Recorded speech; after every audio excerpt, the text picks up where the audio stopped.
yo ver sobre la tierra,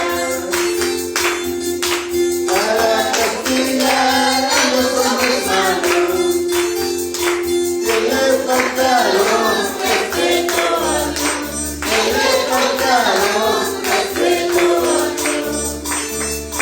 A su nombre.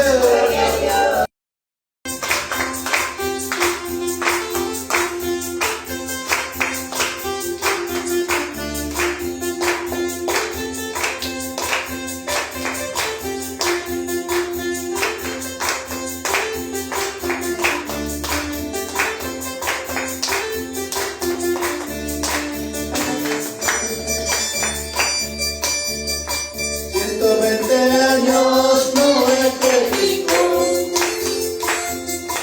diciendo a la gente que se arrepienta, y la gente mala no lo hizo caso, por andar en sus malos caminos, por andar en sus malos caminos.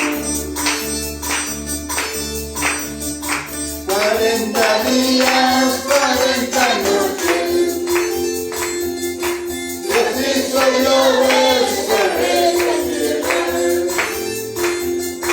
para castigar